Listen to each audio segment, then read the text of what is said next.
काल दिवाळी असूनसुद्धा माझं मन खूप नाराज होतं आणि मी जेव्हा मुलांना उठणं लावत होते ना तेव्हा मी भरपूर रडली. का तर मागच्या दिवाळीला सासू सासरे येते घरात, तोची दिवाळी दसरा. मला आवडते की माझे सासू सासरे वगैरे माझ्यासोबत जर दिवाळी साजरी करतील तर ते मला आवडते. परंतु यावेळेस सासू सासरेही नव्हते, तर माझा नवरा पण सोबत नव्हता आणि माझ्या मुलांना सर्व काही देऊ नये. मला असं वाटत होतं की मी अधुरी आहे किंवा अपूर्ण आहे.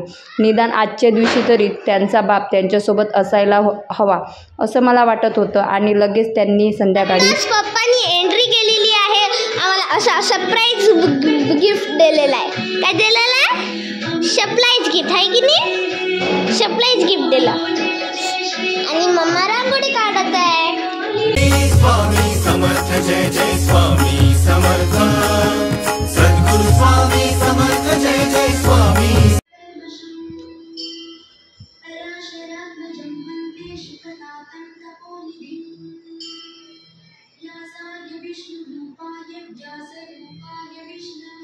नमस्कार, श्री स्वामी समर्थ. स्वागत आहे तुमचं माझ्या चॅनलवर, ज्याचं नाव आहे मोहिनी हजारे. तर तुमची सगळ्यांची दिवाळी साजरी झालीच असेल आणि माझीसुद्धा खूप साजरी म्हणजे खूप छान झाली. सकाळी उठल्याबरोबर तर भरपूर मी रडली, बाथरूममध्ये पण आंघोळ करताना रडली, त्याच्यानंतर मुलांना उठणं लावत होती ना तेव्हा पण मी भरपूर रडली.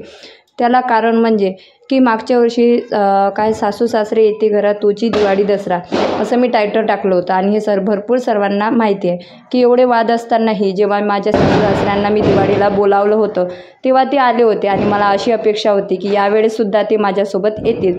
तर सकाळी सगळ्यात अगोदर मी लवकर उठली, सर्व घर क्लीनअप वगैरे करून घेतलं, रांगोळी वगैरे काढल्या. आणि मुलं उशिरा उठतात ना, तर मुलं उठल्यानंतर मी त्यांना उठणं लावत होती. तर उठणं लावता लावता अचानकपणे माझ्या डोळ्यात भरपूर अश्रू येत होते, पाणी येत होतं. आणि स्वरा मला विचारत होती, मम्मी तू का रडत आहे? तर मी तिला म्हटलं की माझ्या डोळ्यात धूळ जात आहे, त्याच्यामुळे पाणी येत आहे. तर स्वरा बोलली, नाही मम्मा तू रडत आहे मला समजते, मी आता लहान राहिली नाही, तर पप्पानी आहे म्हणून तू रडत आहे ना, असं ती मला बोलली. आणि मी लगेच हो बोलली आणि अजून रडली. कारण कसं एवढा मोठा सण आहे दिवाळी, म्हणजे हा खूप खूप मोठा सण आहे.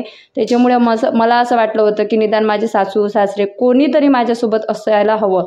कारण एवढा मोठा वर्षभर तर आम्ही एकटंच राहतो, काही मागत नाही, परंतु या सणाला यांचा बाप यांच्यासोबत असायला हवं असं कुठंतरी मनात वाटत होतं. आणि माझा रडच थांबत नव्हता. मी बाहेर हॅप्पी असूनसुद्धा आतून खूप म्हणजे खूप तुटलेली होती. आणि हे पण वाटत होतं की एवढा मोठा दिवाळीचा सण आहे, या व्यक्तीने कॉलसुद्धा केला नाही, मेसेजसुद्धा केला नाही की बाबा मुलांना दिवाळीच्या शुभेच्छा, तुला शुभेच्छा. म्हणजे का हा व्यक्ती असा वागतोय असं मला भरपूर त्या व्यक्तीचा राग येत होता. आणि म्हणून मग मी पण नाही कॉल केला, तर त्यांनी पण मला कॉल केला नव्हता. आणि असं काही मनातही नव्हतं की संध्याकाळी तो व्यक्ती अचानकपणे एंट्री करेल. आणि एंट्री पण अशी केली ना, तुम्हाला सांगते की संध्याकाळी मी म्हणजे सर्व पूजेची तयारी वगैरे केली होती आणि साडी वगैरे वेअर केली, सर्व केली. आणि आता मी आरती करणार तेव्हाच त्या व्यक्तीने म्हणजे एंट्री केली होती. आणि मुलं तर एवढी आनंदी होती की त्यांचा आनंद हा गगनात नव्हता मावत, दोघांचा पण. तर त्याच्यामुळे माझे मुलं ज्याच्यात आनंदी आहे त्याच्यात मी सुद्धा आनंदी आहे की चालू देऊ, असं आहे असंच चालू देऊ. ते त्यांच्या कामात बिझी, मी माझ्या कामात बिझी. परंतु दिवाळीला तो व्यक्ती आले आणि त्याच्यानंतर मुलांना गिफ्ट्स आणले, फटाके आणले, मला साडी आणली, स्वराजला छानसा ड्रेस आणला, स्वरालासुद्धा छानसा ड्रेस आणला. त्याच्यामुळे मला खरंच खूप छान वाटलं. तर इथं सकाळी मी मुलांना सगळ्यात अगोदर उठणं वगैरे लावलं, नंतर तेल वगैरे लावतात आणि बाथरूममधून बाहेर आल्यानंतर पुन्हा एकदा औक्षवंत वगैरे करतात. तर असं सर्व काही औक्षवंत आहे ना ते मी केलेलं आहे. आईने पण औक्षवंत केलं आणि आई घाई असल्यामुळे घरातून निघून गेली. नंतर मस्तपैकी दोन्ही मुलांचा लाड वगैरे केला. आणि इथं आता सकाळचं उठणं वगैरे, उठण्याची आंघोळ अभ्यंग स्नान म्हणतात ना, ते झालेलं आहे. त्याच्यानंतर केली मी पूजा, सर्व घराला तोरणं वगैरे लावले, स्वस्तिक काढल्या आणि तोरणं लावली, बिबा, मिरची, लिंबू जे म्हणतात ना ते पण लावलेलं आहेत. आणि इथं माझी देवपूजा आटपून झालेली आहे. तुळशीला सुद्धा पाणी घातलेलं आहे आणि आपले जे स्वामी आहेत त्यांच्यासुद्धा स्वच्छ फोटो पुसला आणि त्यालासुद्धा मला हार अर्पण करायचा होता. आणि घरात तुम्हाला भरपूर धूळ दिसतच असेल, कारण कसं आहे की मला ना घरात म्हणजे भरपूर अशी राळ, धूप, अगरबत्ती पेटलेली हवी आहे, तेव्हा ना घर असं प्रसन्न वाटते. तर इथं मी ओरडली कारण ना मशीन चालू होती, बोरिंगची मशीन चालू होती आणि पाणी वाया जात होतं. स्वराला 3दा बोलली होती की बाबा मशीन बंद कर, तर तिने केली नव्हती. त्याच्यामुळे थोडी मी तिच्यावर रागावली. तर आता इथं उंबरठा पूजन वगैरे, तुलसी पूजन झालं आणि मग काही दुपारपर्यंत ब्लॉग वगैरे काढला आणि स्वयंपाक वगैरे आईलाच करू लागला, म्हणजे आईच्या इथं स्वयंपाक वगैरे केला. आणि इथं कळशाला मी धागा गुंडाळून काढून जे असते ना तर ते केलं. आणि त्याच्यानंतर हा जो कलश आहे ना तो पैशाचा, तर तो कलशसुद्धा मी केलेला होता मस्तपैकी. आपला जो डबल टेप येते ना तो घ्यायचा आणि त्याला असे नाणे वगैरे लावायचे आणि तो खाली आला की त्याच्यातनं 4-5 अशा नोटा ठेवून द्यायचा. अशा पद्धतीने कलश केला होता. आणि अशी आमची तयारी चालू होती. म्हणजे पूजा मांडणी, माझे साहित्य जे काही असे 5 धान्य, त्याच्यानंतर बताशी लाया 5 भांड्या, फ्रूट 5 प्रकारचे, फराळाचं नैवेद्य, असं काही सर्व मी त्याच्यामध्ये काढून ठेवलेलं होतं. कारण कसं आहे, वेळेवर जेव्हा आपण पूजा मांडणी करायला बसतो तेव्हा काहीच सुचत नाही आणि मन उदास होतंच. तर इथं आता सर्व झालेलं आहे आणि खालपासून रांगोळी काढावं लागते, कारण माझ्या छोट्या बहिणीला अजिबात रांगोळी येत नाही. त्याच्यामुळे आई किंचाळत होती, रांगोळ्या राहिल्या. तर माझ्या पूजा मांडणीची जी तयारी आहे ती सर्व मी करून ठेवली, म्हणजे सर्व साईडला काढून ठेवलेलं होतं.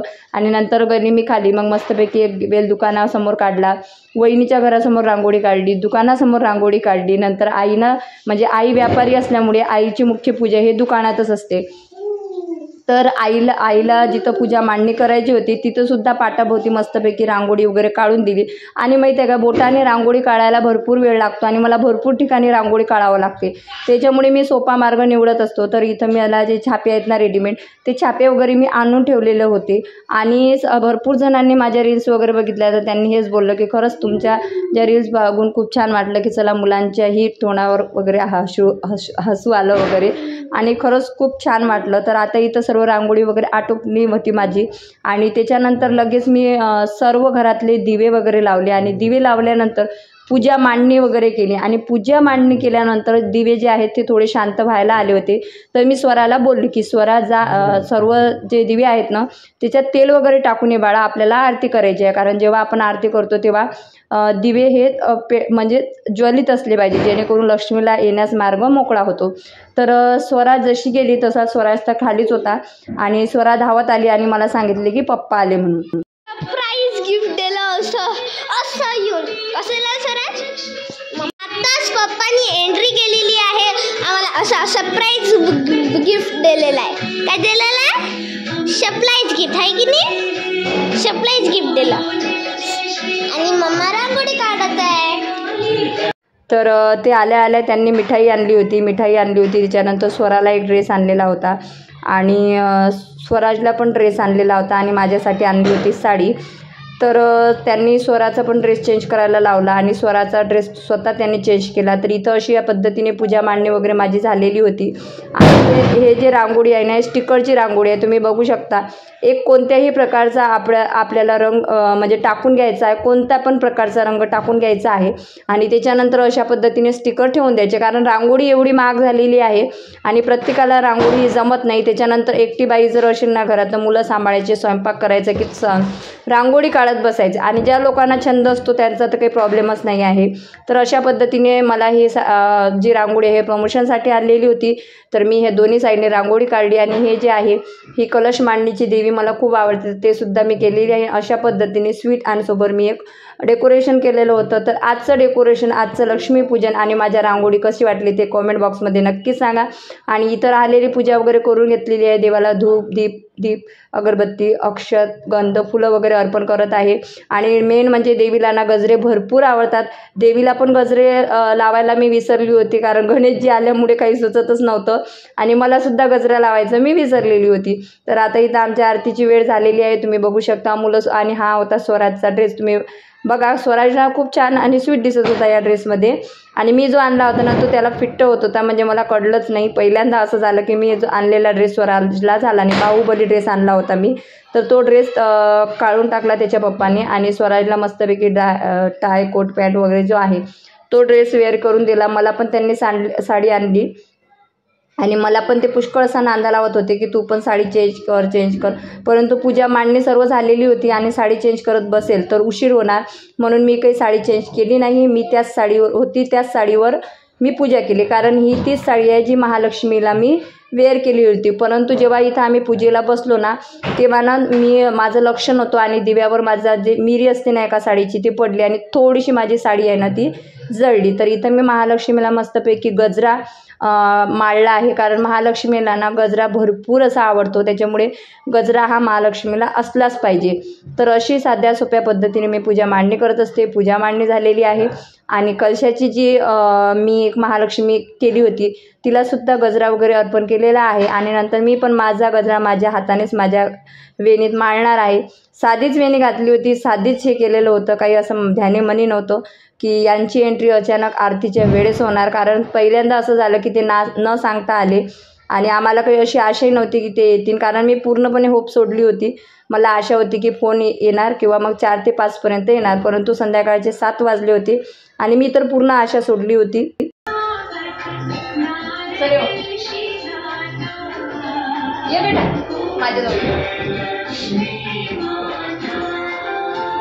पहिला तर सरांनी जेव्हा सांगितलं तर मला असं वाटलं ती माझी गंमतच करत आहे, परंतु त्यानंतर ते आले आणि मला शॉकच बसला थोड्या वेळसाठी आणि काही सुचत नव्हतं काय करावं काय नाही. नंतर आम्ही दोघांनी पण पूजन वगैरे केलं महालक्ष्मी मातेचं. स्वराने तर ड्रेस अजून चेंज केलेला नव्हता, ती बोलली होती आरती झाल्यावर मी चेंज करणार. तर आम्ही सगळ्यात अगोदर आरती वगैरे करून घेतली आणि साडी विजवता माझ्या नखाला पण भरपूर अशी साडीची आस लागली होती. तर मागच्या वर्षीची पण दिवाळी आम्ही अशी साजरी केली, यावर्षीची पण मस्तपैकी साजरी केली. तुम्हाला आमचं लक्ष्मीपूजन आणि हे कसं वाटलं ते कॉमेंट बॉक्समध्ये नक्की सांगा. स्वराज पण मस्त दिसत होता म्हणजे ड्रेसवर आणि मुलं पण हॅपी होती, कारण मुलांच्या आनंदातच आपला आनंद असावा असं मला तरी वाटते. आणि स्वराला तर काही सुचत नव्हतं, कारण स्वराला झाले होते 2 ड्रेस, त्याच्यामुळे तिला असं वाटत होतं मी हा ड्रेस काढून तो ड्रेस कधी वेअर करतो, हा ड्रेस काढून तो ड्रेस कधी वेअर करतो. आणि लक्ष्मी मातेने माझी इच्छा ऐकली, त्या व्यक्तीला म्हणजे पाठवलं आणि मला पण खरंच छान वाटलं की नाही बाकीच्या वेळी पण या व्यक्तीने यावेळेस विचार केला आणि समजा महालक्ष्मीच्या म्हणजे लक्ष्मीपूजनाला आले. आणि त्यांना मी विचारलं पण की तुम्ही महालक्ष्मीला का नव्हते आले, तर ते बोलतात मला माहीतच नव्हतं. आता मी त्यांना सांगायला गेली होती, परंतु त्यांनी व्यवस्थित ऐकलं नाही. त्यांना म्हणजे आमच्यापेक्षा तेव्हा गाडीचं इम्पॉर्टंट जास्त होतं. तर असो, मागचं सर्व विसरून जाऊया आणि आता इथं लक्ष्मी मातेची आरती वगैरे आम्ही केली. आरती केल्यानंतर मस्तपैकी फटाके वगैरे फोडले मुलांनी आणि स्वराज बघा कसं ॲक्टिंग करतोय, त्याला समजते की कॅमेरा चालू आहे. हाय फ्रेंड्स, तर मी पूजा मांडणी करत होती. तर पूजा मांडणी करता करता मी म्हणजे सकाळपासून म्हणजे 2 ते 3 वेळा म्हणजे सकाळी जेव्हा स्वराजला मी उठणं लावत होती किंवा स्वराला मी सकाळी जेव्हा उठणं लावत होती ना, तेव्हा मला म्हणजे असं रडू येत होतं, अश्रू येत होते माझ्या डोळ्यात, पण मी ते लपवत होती.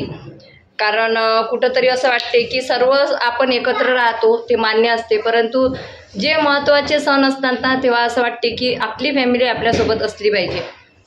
तर मी तयारी तर सर्व करत होती, परंतु जसं मी मागच्या वर्षी गणेशजीला कॉल केला होता की तुम्ही याच म्हणून, परंतु यावेळेस मी कॉल वगैरे नव्हता केला की तुम्ही दिवाळीला या किंवा काही. पण सकाळी पण मला असं वाटलं त्यांचा शुभेच्छा देण्यासाठी कॉल येणार, परंतु कॉल वगैरे काही आला नव्हता. आणि नंतर मग मी संध्याकाळी बरोबर पूजेला बसली आणि मी आता पूजेला सुरुवात करणार. तेव्हा स्वरा दिवे लावत होती बाहेरचे, कारण मी स्वराला स्वरा ओरडून कशाला आले. तर मग आम्ही सर्व तयारी वगैरे करून होतो. नंतर मग काय झालं, उडू दे, तू खाली ये लवकर. तू कशाला गेली बा, हे सर्व दिवे उचलून हळून वर नेऊन तेव्हा हे करून द्यायला फेरकून दिला. तर मग गणेशजीची एंट्री, मी चांगले ड्रेस आणले होते बरं. तर अशा पद्धतीने स्वराजने ड्रेस घातलेला होता, त्याचे पप्पा त्याचा ड्रेस चेंज करून देत होते. आणि त्याच्यानंतर मी दरवर्षी म्हणजे कन्यापूजन करत असते. आपल्या घरात जी मुलगी असते ना ती आपल्या घरातली लक्ष्मीच असते. तर दरवर्षी मी तिचं अशा पद्धतीने पाय वगैरे धुवून मस्त कुंकुम लावत असते तिच्या पायाला, म्हणजे कुंकू हळद वगैरे, आणि तिचं पूजन करत असते लक्ष्मीपूजनसारखं. कारण आपल्या घरातली मुलगी आपली लक्ष्मीच आहे, त्याच्यामुळे मी करत असते. आणि नमस्कार पण करत असते, कारण त्यावेळेस ती कन्या असते त्याच्यामुळे. तर तुम्ही असे पूजन वगैरे करता का ते नक्कीच सांगा. आणि तुमच्या घरात जर मुलगी असेल तर तुम्ही सुद्धा म्हणजे कन्यापूजन करा. आणि मी कन्यापूजन केल्यानंतर गणेशजीने पण तिचं कन्यापूजन केलेलं आहे आणि तिला पेढा वगैरे खाऊ घातला आणि तिला खाऊ म्हणून किंवा दक्षिणा म्हणून 500 रुपये दिलेले आहेत. आणि ते 500 रुपये स्वरा उठली आणि डायरेक्ट तिच्या जो गल्ला असतो ना ज्याच्यात आपण पैसे जमा करतो त्याच्यामध्ये नेऊन टाकला. तुम्ही बघू शकता. तर स्वरा पण खूप हॅपी होती आणि हा ड्रेस तिच्या पप्पांनी तिला आणलेला होता. हे इथं जळली ना साडी, हे पाहिनं युट्यूब ते म्हणतात, गणेशराव म्हणतात हे पाय, हे साडी जळलेली आहे माझी. गणेशराव म्हणतात मी आणलेली प्रेमानं साडी मी आणली, तू घातली नाही म्हणून तुझी साडी जळाली. स्वराचा पण ड्रेस जळालेला आहे. स्वराच्या पायाला चटका लागलेला आहे. हे बघा माझं नख पण जळालेलं आहे थोडंसं. मी साडी भिजवायला गेली तर गणेशराव समोर मी पेटून आली तरी भिजवून नाही आली, मलाच भिजवा लागलं. स्वराचा पण ड्रेस थोडासा जळालेला आहे. याच्यातलं तेल काढलं होतं काय? नाही. मग हे कोण उघडलं एवढं?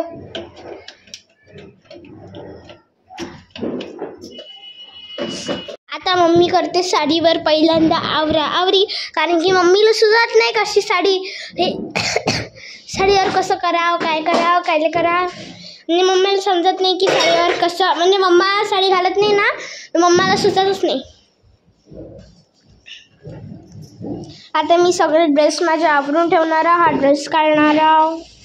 तर ओके, बाय बाय.